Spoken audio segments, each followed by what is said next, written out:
আপনি যদি কাউকে 1 লক্ষ টাকাও দেন তাহলেও কিন্তু কেউ আপনাকে এই জামাটা কাটিং ও সেলাই শিখাবে না। আমি আপনাদেরকে একদম ফ্রিতে কাজটা শিখিয়ে দিব, তাহলে ভিডিওটা শেষ পর্যন্ত দেখবেন। এই জামাটা তৈরি করার জন্য 4.5 গজ পরিমাণ কাপড় নিতে হবে।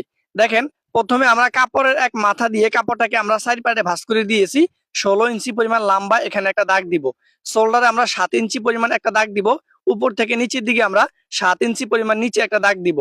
এবার উপর থেকে নিচের দিকে দাগটা টেনে দেওয়ার পর বডিতে 10 ইঞ্চি পরিমাণ, নিচে আমরা 9 ইঞ্চি পরিমাণ রাখবো। এবার এখানে আরমোলির দাগটা এইভাবে দিয়ে এই দাগ অনুযায়ী জামাটার 2টা পার্ট আমরা কাটিং করে নিব।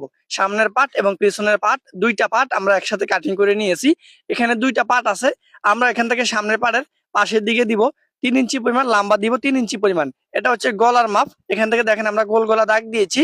এবার এই দাগ থেকে 3 ইঞ্চি পরিমাণ নিচে একটা দাগ দিব। এবার এখানে আমরা রাউন্ড করে কাপড়টাকে কাটিং করে দিব, কারণ এই জামাটা আমরা কলার দিয়ে তারপরে জামাটা তৈরি করব। এবার পেছনের পাড়ের উপরে জামাটা রেখে 1/2 ইঞ্চি পরিমাণ এই গলাটা ডাউন করে কাটিং করতে হবে। অবশিষ্ট যে কাপড় আছে এই কাপড়টাকে 4 পাটে ভাঁজ করতে হবে। এখানে 13 ইঞ্চি পরিমাণ হাতার লম্বা প্রথমে একটা দাগ দিতে হবে। এবার এই দাগ থেকে 2.5 ইঞ্চি পরিমাণ নিচে একটা দাগ দিতে হবে। এবার হাতার মুখে 5.5 ইঞ্চি পরিমাণ দাগ দিয়ে উপরে 9 ইঞ্চি পরিমাণ দাগ দিয়ে এবার নিচের দিক থেকে উপরের দিকে রাউন্ড করে দিব। এখানে আমরা একসাথে 2টা হাতা কাটিং করব। আপনিও কিন্তু একসাথে এখান থেকে 2টা হাতা কাটিং করে নেবেন। দেখেন, আমি এখানে একসাথে 2টা হাতা কাটিং করে নিয়েছি। এবার 5 ইঞ্চি পরিমাণ এখানে প্রথমে একটা কাপড় কাটিং করে নেবেন। একটা কাপড় কাটিং করে নেওয়ার পর একটা কাপড়ের মাপে আরো একটা কাপড় কাটিং করে নিতে হবে। দেখেন, আমরা 2টা কাপড় কাটিং করে নিয়েছি। এই 2টা কাপড় দিয়ে আমরা কিন্তু কুচি দিব। এবার এখানে 31 ইঞ্চি পরিমাণ প্রথমে একটা কাপড় কাটিং করে নিব। তো দেখেন, এখানে কিন্তু আমরা কাপড়টাকে কাটিং করে নিতেছি 31 ইঞ্চি পরিমাণ। এই কাপড়টার মাপে আমাদের টোটালে 4টা কাপড় কাটিং করে নিতে হবে 31 ইঞ্চি পরিমাণ। ভিডিওটা আপনি শেষ পর্যন্ত দেখবেন, তাহলে কিন্তু জামাটা সহজভাবে তৈরি করে নিতে পারবেন। কারণ প্রত্যেকটা জায়গায় আমি আপনাদেরকে ভালো করে বুঝিয়ে দিতেছি, প্রতিটি বিষয় আমি খুব সুন্দর করে আপনাদেরকে বোঝানোর চেষ্টা করতেছি। দেখেন, আমি 31 ইঞ্চি পরিমাণ 4টা কাপড় কাটিং করে নেওয়ার পরে একটা কাপড়ের উপরে আমাদের একটা কাপড় এইভাবে ভাঁজ করে দিতে হবে। দেখেন, আমাদের একটা কাপড়ের উপরে একটা কাপড় এইভাবে ভাঁজ করে দিলাম। এবার কাপড়ের এক কোণা থেকে আমরা 2 পাশের কাপড় এইভাবে ভাঁজ করে দিব। 2 পাশের কাপড় এখানে ভাঁজ করে দেওয়ার পর এখানে যদি বেকাতারা কাপড় থাকে তো অবশ্যই কাপড়ের মাথাগুলো কেটে সমান করে দিতে হবে। দেখেন, কাপড়ের মাথাগুলো কেটে এখান থেকে আমি সমান করে দিয়েছি। এমন ভাবে রাখতে হবে যাতে এটা আমাদের অ্যাকুরেট থাকে। মাথা দিয়ে আমাদের কাপড়টা কাটিং করে দিতে হবে। নিচের দিকেও কিন্তু আমাদের কাপড়টা এইভাবে কাটতে হবে, কারণ বেকাতারা কাপড় যাতে এখানে আমাদের না থাকে। এবার দেখেন, এই 2 পাশের কাপড় সুন্দর করে আমরা মিলিয়ে দিব। দেখেন, আমরা দোনো পাশের কাপড় এখান থেকে সুন্দরভাবে মিলিয়ে দিব। এবার উপর থেকে নিচের দিকে আমরা সুন্দরভাবে 31 ইঞ্চি পরিমাণ নিচে এখান থেকে আমরা ঘুরিয়ে ঘুরিয়ে এই দাগটা এখান থেকে আমরা দিয়ে দিব। আশা করি আমার এই ভিডিও দেখে আপনি কিন্তু এই কাজটা সহজভাবে তৈরি করে নিতে পারবেন। এবার জামাটার একেবারে নিচে কিন্তু আমাদের এইভাবে একটা দাগ টেনে দিতে হবে। এবার এই দাগ বরাবর আমাদের এই কাপড়টাকে কাটিং করতে হবে। তো এখানে কিন্তু আমাদের অবশ্যই নিচে যে কোনো এক পাড়ে আমাদের জোড়া হবে, মানে 4টা কাপড়ে কিন্তু আমাদের এখানে জোড়া হবে। তো দেখেন, এখান থেকে আমরা মাঝখান দিয়ে কেটে দিয়েছি, 2 সাইডে আমরা কেটে আলাদা করে দিব। টোটালে এখান থেকে আমাদের 16টা পার্ট বের করে নিতে হবে। তো দেখেন, আমি টোটাল এখান থেকে 16টা পার্ট বের করে নিয়েছি। এবার এখানে আমরা একদম নিচে কিন্তু 2 ইঞ্চি পরিমাণ রেখেছি, মানে পুরো কাপড়টা কাটবো না। এখানে আমাদের জোড়া দেওয়ার জন্য অবশ্যই এই কাপড়টা এইভাবে রাখতে হবে। এখানে রাখার পরে আমরা কতটুকু পরিমাণ জোড়ার কাপড় কাটিং করব, যেহেতু আমাদের এই পাশের কাপড়টা অ্যাকুরেট আছে, তো এই পাশের কাপড়টা আমাদের এই কাপড়টার উপরে বসিয়ে এইভাবে রাউন্ড করে কাপড়টাকে আমরা কাটিং করে দিব। দেখেন, আমরা কাপড়টাকে কাটিং করে দিয়েছি, অর্থাৎ এখানে কিন্তু আমরা জোড়ার কাপড়টা কাটিং করে দিলাম। তো এই জোড়াগুলো আপনারা কিভাবে লাগাবেন সেটাও শিখিয়ে দিব একদম সঠিক নিয়মে। ভিডিওটা না টেনে আপনারা শেষ পর্যন্ত দেখবেন। আমি জামাটা সেলাই করার জন্য মেশিনের উপরে চলে আসলাম। একটা কাপড় আমাদের এই সামনের পাটটার নিচে রাখতে হবে। আমরা উল্টো দিকে এখান থেকে আমরা দোনো পাশে কিন্তু ডাবল সেলাই করে দিব। দেখেন, আমি ডাবল সেলাই করে দিয়েছি। এখানে যে ফাড়াটা আছে এই ফাড়ার ভিতরের কাপড়টা আমরা এইভাবে কেটে দিব। এই কাপড়টা কাটিং করে দেওয়ার পর দেখেন দোনো পাশে আমরা এইভাবে কোনা কেটে দিব। তারপরে এটাকে আমরা উল্টো দিকে নিয়ে আসবো। এবার উল্টো দিকে নিয়ে এসেছি, আসার পরে এই কাপড়ের দোনো সাইড আমরা এইভাবে সমান করে ভাঁজ করে এইভাবে ভাঁজ করে দিব। ভাঁজ করে দেওয়ার পর দেখেন, আমরা বাউ দিকে চলে আসলাম। বাউ দিকে আসার পর কানি দিয়ে একটি চাপ সেলাই বসাই দিব। এবার উল্টো দিকে আসার পর এই দোনো পাশের কাপড় আমরা এইভাবে ভাঁজ করে দিব। এবার নিচের কাপড়টাকেও আমাদের ভাঁজ করে দিতে হবে। এইভাবে কাপড়টাকে ভাঁজ করে দিয়ে একেবারে কানি দিয়ে আমরা চাপ সেলাইটা বসাই দিব। দেখেন, আমাদের সামনের পাটা তৈরি করে নিয়েছি। এবার পেছনের পাড়ের উপরে আমাদের এই সামনের পাটাকে বসিয়ে দুই পাশের শোল্ডার এখান থেকে সেলাই করে দিব। দেখেন দুই পাশের শোল্ডার এখান থেকে সেলাই করে দিয়েছি। এবার পেছনের পাটটার উপরে এইভাবে চাপ সেলাই বসিয়ে দিতে হবে। দেখেন আমরা পেছনের পাটার উপরে চাপ সেলাইটা দিয়েছি। এবার এখান থেকে আমরা মাপ দিব, দেখবো যে আমাদের এটা কত ইঞ্চি পরিমাণ আছে। দেখেন এখানে 9 দুগুণ 18 মানে 18 ইঞ্চি পরিমাণ লম্বা আমাদের এই কলারকে কাটতে হবে এবং পাশের দিকে নিতে হবে 3 ইঞ্চি পরিমাণ লম্বা নিতে হবে, 18 ইঞ্চি পরিমাণ। এবার এই এই বক্রমটাকে আমাদের দুই পাটে ভাঁজ করে এক কোণা থেকে আমাদের এই দিকে এরকম করে দাগ দিয়ে এরকম করে কাটিং করে নিতে হবে। এই কলারটা একদম নতুন ডিজাইনের একটি কলার।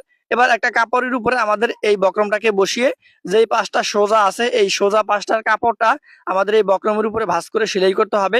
এবার বক্রমের কানি দিয়ে আমরা এখান থেকে একটা চাপ সেলাই বসিয়ে দিব। দেখেন আমরা একটা চাপ সেলাই বসিয়ে দিয়েছি। এবার আলাদা একটা কাপড়ের উপরে আমরা এই বক্রমটা এখানে রাখবো। এখানে রাখার পরে এই বক্রমের সাইড দিয়ে আমরা সেলাইটা করে দিব। এখানে যখন আমরা সেলাইটা করব তখন বক্রমের উপরে যেন সেলাইটা না পড়ে, এটা ভালো করে খেয়াল করে আমাদের এই সেলাইটা করতে হবে। এবার কাপড়টাকে এইভাবে কেটে কেটে দিব। এবার দেখেন এটাকে আমি ভাও করে নিলাম। এবার দুই কানি দিয়ে মানে দুইটা কোণ আমরা কেসির মাথা দিয়ে ভালো করে ভাও দিক করে নিব। এবার একেবারে কানি দিয়ে এখান থেকে আমরা চাপ সেলাইটা করে দিব। আশা করি আমার এই ভিডিও দেখে আপনি কিন্তু কাজটা সহজভাবে তৈরি করে নিতে পারবেন। এবার দেখেন এখান থেকে আমরা বাউ দিক থেকে প্রথমে আমরা এক পাশের কলার এখান থেকে বসিয়ে সেলাই করে দিব। এবার অন্য পাশে আমাদের কলারটাকে কাপড়টার উপরে বসাই দিতে হবে। বসায় দেওয়ানোর পরে এই কানি দিয়ে এই মাথা থেকে শুরু করে এই মাথা পর্যন্ত আমরা একটা সেলাই করে দিব। আশা করি আমার এই ভিডিও দেখে আপনি কিন্তু সহজভাবে এই জামাটা তৈরি করে নিতে পারবেন। দেখেন আমরা একটা সেলাই করে দিয়েছি। এবার এই বক্রমের উপরে আমরা একটা চাপ সেলাই বসাই দিব। তো আপনি এই জামাটা যখন তৈরি করবেন তখন কিন্তু আমার এই ভিডিওটা ভালোভাবে দেখে তারপরে জামাটা তৈরি করবেন। ভিডিওটা যদি ইউটিউব চ্যানেল থেকে দেখে থাকেন অবশ্যই আমার ইউটিউব চ্যানেলটি সাবস্ক্রাইব করে রাখবেন এবং ফেসবুক থেকে দেখে থাকলে অবশ্যই ফলো করে রাখবেন। দেখেন আমরা এই কলারটা কিন্তু লাগাই নিয়েছি, আপনারা অবশ্যই কলারটাকে লাগাই নেবেন। এবার এখানে দুইটা হাতা আছে, আমি আপনাদেরকে একটা হাতা তৈরি করে দেখাবো। 5 ইঞ্চি পরিমাণ যে কাপড়টা নিয়েছি কাপড়ের যে কোনো এক সাইডে চিকন করে ভাঁজ করে সেলাই করে দিবেন। অন্য পাশে একটি মেশিন সুই দিয়ে ছোট ছোট করে কুচি দিবেন। এবার হাতাটার উপরে আমাদের এই কুচির কাপড়টাকে বসিয়ে একটা সেলাই করে দিতে হবে। আমরা একটা সেলাই করে দিয়েছি। এবার ভাও দিকে এসে একটা চাপ সেলাই বসায় দিব। এবার দেখেন বডির উপরে হাতাটাকে বসিয়ে এক মাথা থেকে শুরু করে এই পাশের পর্যন্ত আমাদের এই হাতাটাকে লাগাই দিবেন। দেখেন আমি বডির উপরে বসাই দিয়ে হাতাটাকে সেলাই করে দিলাম। এবার এই হাতাটার উপরে একটি চাপ সেলাই বসাই দিব। দেখেন আমরা চাপ সেলাইটা দিয়ে দিয়েছি। একই নিয়মে কিন্তু দুইটা হাতা লাগাইতে হবে। এবার এই জামাটার সাইডগুলো হাতা থেকে শুরু করে কোমর পর্যন্ত এই জামাটার সাইডগুলো আমরা সেলাই করে দিব। এই জামাটার বডি রেখেছি আমি 40 ইঞ্চি পরিমাণ এবং এই জামাটার কোমর রেখেছি আমি 36 ইঞ্চি পরিমাণ। তো আপনারা চাইলে এই মাপ দিয়ে আপনাদের জন্য জামাটা তৈরি করতে পারেন। অবশ্যই আমি কিন্তু দোনো পাশে ডাবল সেলাই করে দিব। আপনারা অবশ্যই দোনো পাশে এখান থেকে ডাবল সেলাই করে দিবেন। এবার দেখেন আমরা এই যে জোড়ার কাপড়গুলো আমরা কিভাবে জয়েন করতেছি ভিডিওটার দিকে একটু ভালো করে লক্ষ্য করেন, তাহলে কিন্তু আপনি কাজটা সহজভাবে শিখতে পারবেন। আমরা জোড়ার কাপড়টা উপরে রেখে সেলাই করে দিয়েছি, বাবু দিকে এসে চাপ সেলাই বসাই দিব। এবার এখানে যে কাপড়টা আমি রেখেছি এটা কিন্তু কাটিং করে দিলাম। এইভাবে যে চারটা জোড়া আছে চারটা জোড়া আমাদের সুন্দর করে এই পাড়ের উপরে বসিয়ে দিয়ে এখানে কিন্তু সেলাইটা করে দিতে হবে।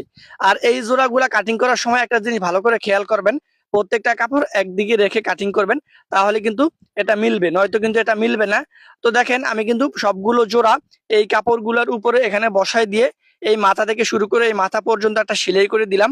যখন আমাদের এটা সেলাই করা হয়ে যাবে তখন অবশ্যই বাহুর দিকে এসে আমরা একটা চাপ সেলাই বসাই দিব।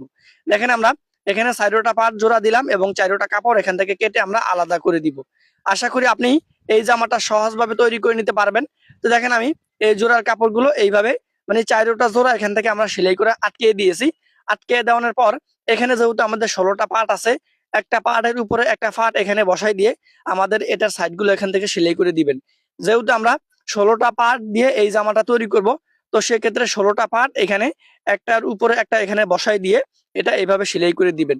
আমি আপনাদেরকে যেইভাবে দেখাইছি যদি আপনারা এইভাবে জামাটা তৈরি করেন তাহলে জামাটার নিচের যে ঘের আছে এই ঘের একদম অ্যাকুরেট হবে, মানে কোনো পাশে ছোট বড় হবে না, পুরো জামাটার নিচে কিন্তু একদম গোল হয়ে থাকবে। তো আপনারা চাইবেন এইভাবে কাটিং করার জন্য। দেখেন আমি এখানে 16টা পার্ট জয়েন করে নিয়েছি, আপনারা অবশ্যই এখান থেকে 16টা পার্ট এখান থেকে জয়েন করে নেবেন। জয়েন করে নেওয়ার পরে এখানে কিন্তু এই পার্টটা একটার উপর একটা বসাই দিয়ে সেলাই করে আটকে দিবেন। দেখেন আমি একটার উপর একটা এখানে বসাই দিলাম, বসায় দিয়া এখান থেকে আমি সেলাই করে আটকে দিব। এখানে কিন্তু অবশ্যই ডাবল সেলাই করতে হবে।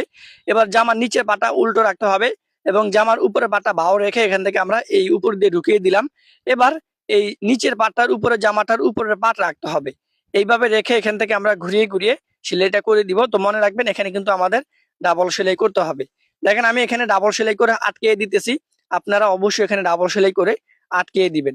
তো এইভাবে আমাদের যখন উপরের পাটার সাথে নিচের পাটা সেলাই করে দেওয়া হয়ে যাবে, তখন অবশ্যই জামাটার নিচে আমাদের চিকন করে ভাঁজ করে কাপড়টা সেলাই করতে হবে। দেখেন আমি এই চিকন করে কিন্তু সেলাইটা করব। তো এখানে কিন্তু আমি আধা ইঞ্চি পরিমাণ চওড়া রেখেছি, আপনি চাইলে আরো চিকন করে এই জামাটার নিচে এইভাবে ভেঙে সেলাই করবেন। তো এখানে যখন জামাটার নিচে সেলাই করবেন, তখন কিন্তু এইভাবে আস্তে আস্তে ধীরে সেলাই করবেন। তো দেখেন আমাদের জামাটার পেছনে কিন্তু দুইটা ফিতা লাগাই নিয়েছি, এই ফিতাগুলো আপনারা লাগাইতে পারবেন, এর জন্য আর আমি দেখাইলাম না। তো আজকের এই ভিডিওটা এই পর্যন্ত। আজকের ভিডিওটা দেখে কি আপনি এই জামাটা তৈরি করতে পারছেন কিনা অবশ্যই আমাকে কমেন্ট করে জানাবেন, তাহলে আমি জানতে পারবো যে আমাদের ভিডিওগুলো দেখে আপনি এই জামাটা তৈরি করেছেন। তো ভিডিওটা কেমন লেগেছে, ভিডিওটা কোন জেলা থেকে দেখছেন, A to Z কমেন্টের মাধ্যমে জানাবেন।